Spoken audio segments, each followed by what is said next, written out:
Today, we're thinking about the families of Dolian Cabrera and Menor Sandoval, who were recovered and identified yesterday. We pray for all of the victims of the Key Bridge collapse and also all of their loved ones. And our hearts are with their families, and we are so sorry about this tragedy. Now, before I walk through our progress today, I want to provide a breaking update that we just received in the last few hours. This morning, we submitted an initial $60 million request to the Biden-Harris administration for initial mobilization, operations, and debris recovery efforts. And I can report that as of this afternoon, the Biden-Harris administration has approved that request. We are deeply grateful to President Biden, to Secretary Buttigieg, to our federal delegation, and all of our federal partners. I was thankful to receive a call just about an hour ago from Secretary Buttigieg, and I'm grateful for the way that the administration has continued to lean in and support us. And I recently had a chance to thank them all personally for the continued work. And this evening, I'm also thinking about the first responders and the emergency professionals who have been with us every step of the way.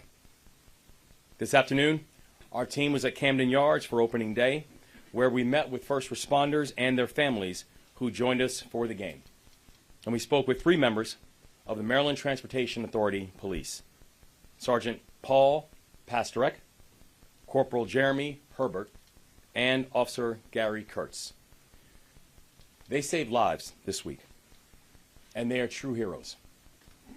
We had a chance to speak about not just the lives that they saved by being able to halt traffic just as the bridge was collapsing, but also the unimaginable reality that even after the bridge had collapsed, had that traffic not been stopped in the darkness, cars would have continued to come.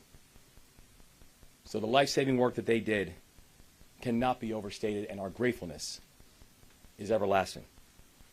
Earlier today, we also visited the R. Adams Cowley Shock Trauma Center. And as you know, one of the survivors of this tragedy was treated there. The folks at Shock Trauma, they are our angels.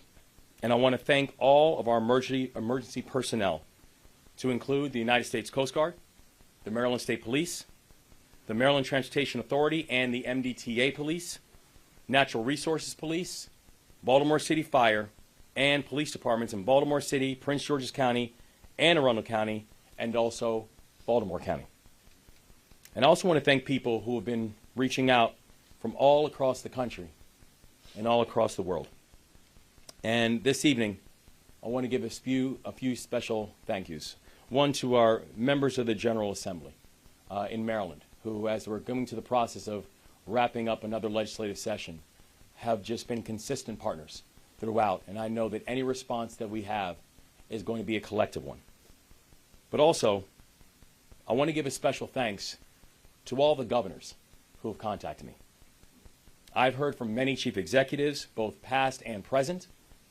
I have heard from governors who are both Democrats and Republicans, governors from big states and little states.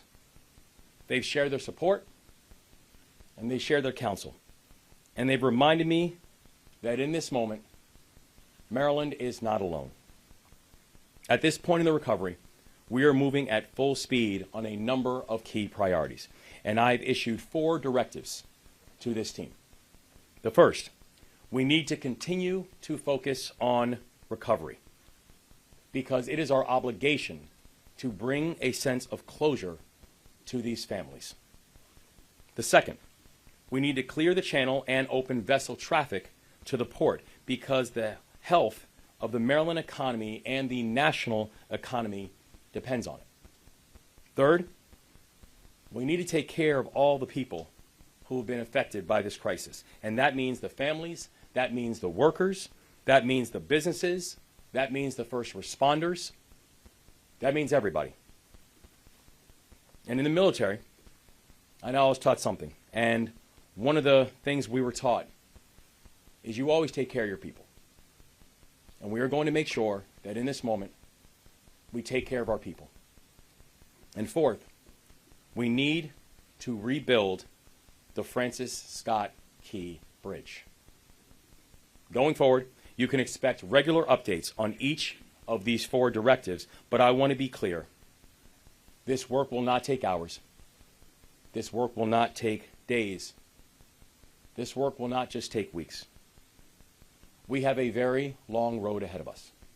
We understand that, and we're preparing. And yesterday morning, our team and members of the federal delegation traveled to the site of the collapse on a Coast Guard cutter.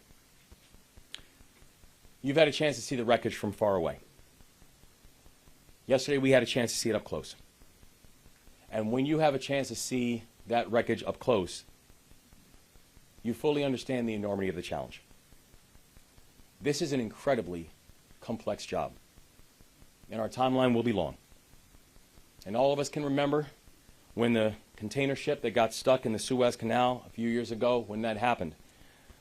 It's important to remember that it took 5 weeks to dislodge that ship. Well, if you think about what the dolly is, the dolly is almost as long as the Eiffel Tower. And the dolly has the key bridge on top of it. We're talking 3,000 to 4,000 tons of steel that's sitting on top of that ship. So we've got work to do, but we're moving. So first, on recovery, the best evidence we have at this time suggests that to advance our recovery efforts, we need to do more work in order to clear the channel. As of last night, the Maryland State Police have suspended diving operations due to security concerns, and further engineering analysis is ongoing to determine our next steps to bring closure to the families and set the course for salvage operations. As of this morning, I also received a briefing from the Unified Command on the extraordinary conditions our divers are working under. What our divers are seeing right now is this, is that water is so dark and the debris is so dense that in most instances, our divers cannot see any more than a foot or 2 in front of them. So much of the operation is simply feel. These divers have been methodical, they've been disciplined, they have been courageous, diving in darkness with objects all around them. And so to all of our divers, I want to let them know that we are grateful for their service. Second, on clearing the channel and opening the vessel traffic to the port, I've said it before, I will say it again, and I will keep on saying it. This is not just about Maryland. This is about the nation's economy. The port handles more cars and more farm equipment than any other port in America. And at least 8,000 workers on the docks have jobs that have been directly affected by this collapse. Our economy depends on the Port of Baltimore, and the Port of Baltimore depends on vessel traffic. Yesterday, we were briefed by the commander of the U.S. Army Corps of Engineers for the Baltimore District, and she laid out her team's efforts with the U.S. Navy to mobilize major resources from around the country at record speed to clear the channel. Under the leadership of Colonel Pinchason, the Army Corps is moving the largest crane in the eastern seaboard to Baltimore to help us. It is estimated that that will arrive later on this evening. We cannot rebuild the bridge until we have cleared the debris. We are working closely with our partners to marshal the funds to move forward on that build so we can be ready when we reach that point of the work. And I want to end by assuring the people of Maryland that this work is moving together at a full clip. To the people of this state, I say we are going to get through this because we are Maryland tough and we are Baltimore strong.